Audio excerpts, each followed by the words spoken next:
What if I told you that your hardest emotions, the anger that fires you up, the sadness that weighs you down, even the anxiety that sends you spiraling, aren't actually your enemies, but superpowers? I'm standing behind the high school. It's a crisp Saturday morning. The sun is shining. Everything is perfect.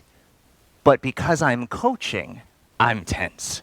Our 4th and 5th grade girls are in the finals, and there's a lot on the line. Not only the chance to be our school district champions, and of course, see the unmistakable joy on these girls' faces as a result, but the pressure of parent expectations for whom soccer is culture. So there I am, half hunched over, hands pressed together, when it happens. Aliana, a particularly athletic girl, a head taller than everyone else out there, gets the ball. She breaks out in front of everybody else. She looks up, she shoots, and she scores. The crowd goes wild as the final whistle blows. The other coach and I look at each other. We breathe a sigh of relief because we feel justified before the school, before the parents, and yes, before our families who saw us a little bit less while we were coaching. It's funny, the trophy is more than half the height of most of the girls, but they waste no time hoisting it up, proud as can be for the pictures the rest of the morning. The pressure had pushed them to victory. And this would be a moment that these girls would remember for quite some time. Little did I know that just blocks away, another girl about Aliana's age was living a very different reality that would mark her life for quite some time as well. She would tell me about it years later in a therapy office, bit by bit. But her single mother had started working nights, which was okay because her older siblings were there for bedtime. But it was after bedtime that the terror would start. Mom had brought home a boyfriend who helped financially and even bought the kids nice things, especially the youngest.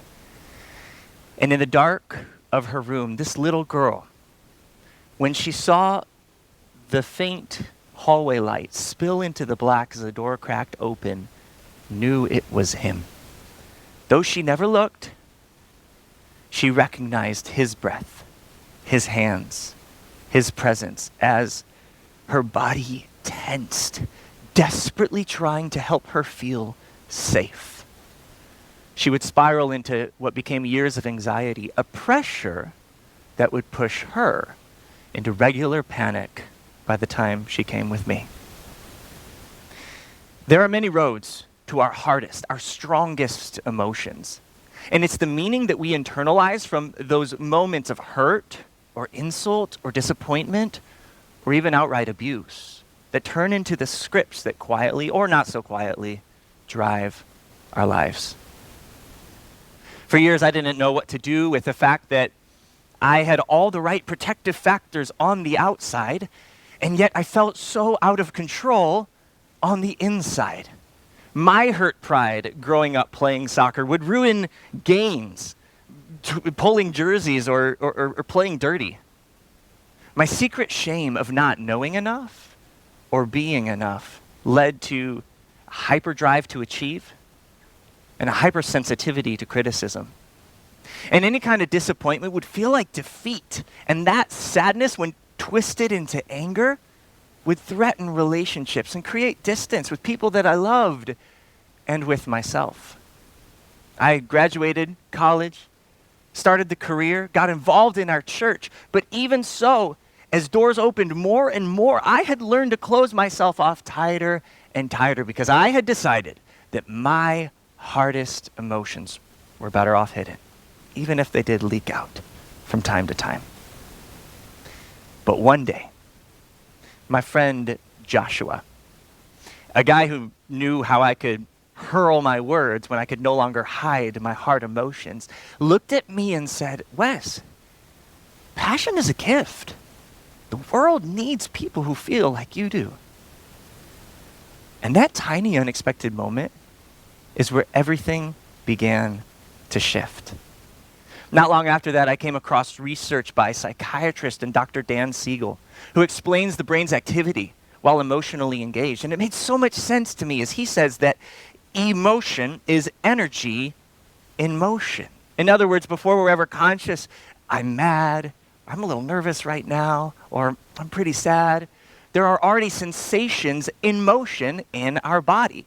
The pressure on the chest, the knot in our stomach, the heaviness in our legs, energy in motion.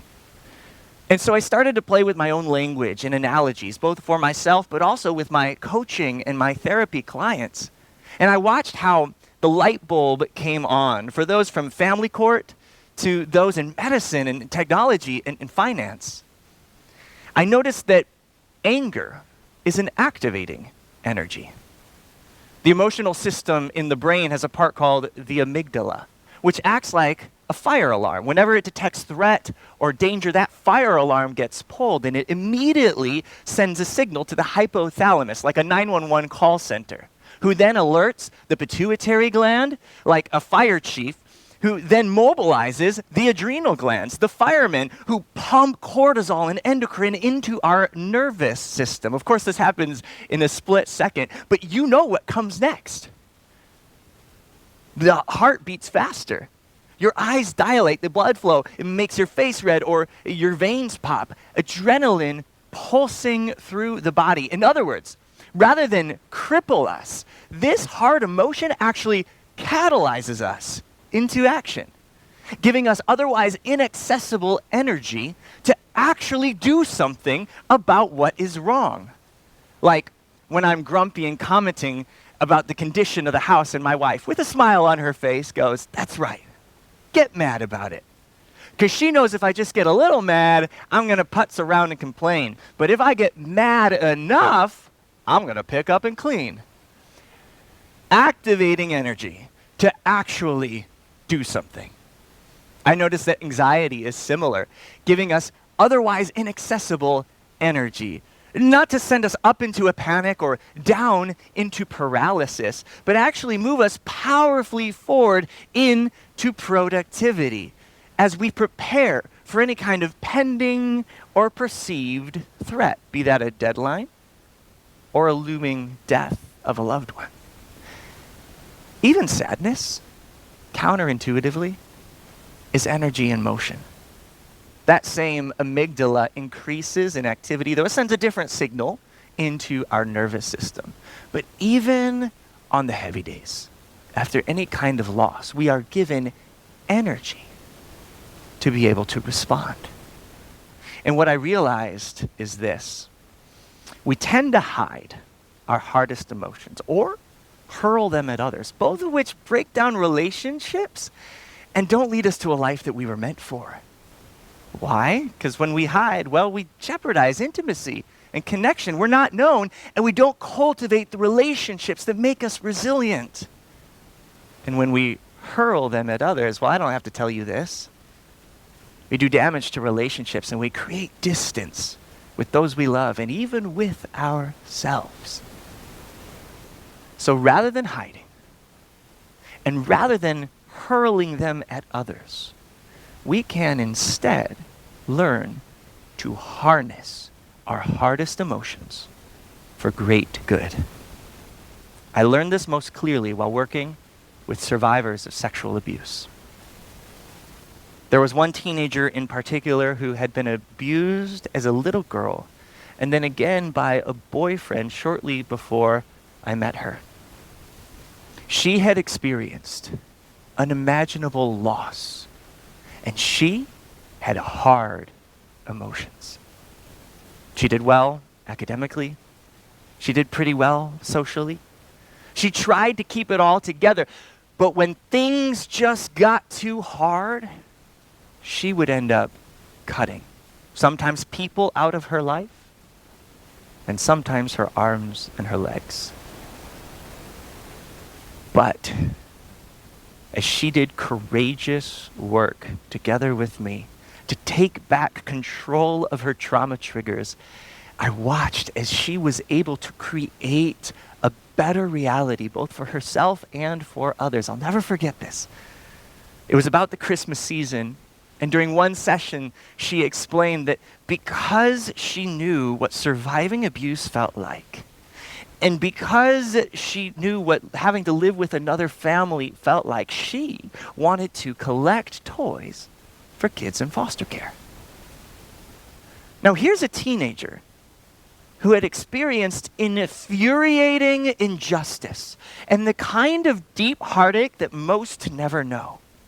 And yet she had learned how to leverage her anger, no longer to attack herself, no longer to abandon friendships, but as an asset to build something better. She had learned how to harness her hardest emotions for great good. This is how our hardest feelings, when we harness them, become superpowers. We leverage the fire, not to burn bridges by attacking people or through incendiary posts, but to actually build bridges, to create something life-giving, attractive, and even beautiful. A study published in Development in Psychopathology found that when people become more aware of emotion, not hiding, not hurling, it increases empathic concern. And that increase leads to greater generosity. A 2022 meta-analysis published in Frontiers in Psychology found that training people in emotional awareness reliably increases empathy. And now, the latest research of randomized controlled trials show that when people build emotional awareness skills, it increases compassion. In other words, learning to harness our hardest emotions and build compassion, empathy, generosity creates a better reality for everyone. So how do we begin to do this? With one question. The next time you feel angry, and you will, the next time you feel sad and heavy or anxious and stressed, whether you're out to dinner or with friends, scrolling your phone, putting together that report for the company, building your own business, or even studying for an exam, here's what you do. First, thank the emotion for the energy. It's a gift. Then take a breath. Sometimes that millisecond can separate a wild reaction from a wise response. And then ask yourself this: what is this energy helping me do constructively? What is this energy helping me do constructively? The answer to that question will point you to how to leverage that energy for your next wise step. The answer to that question will show you how to harness that hard emotion for great good. Holocaust survivor Viktor Frankl reminds us, everything can be taken from a man but one thing. The last of the human freedoms is the ability to choose one's attitude in any given set of circumstances. That choice is where your hardest emotions become your greatest strength. And in that strength is the opportunity, our responsibility to create a better reality. Thank you.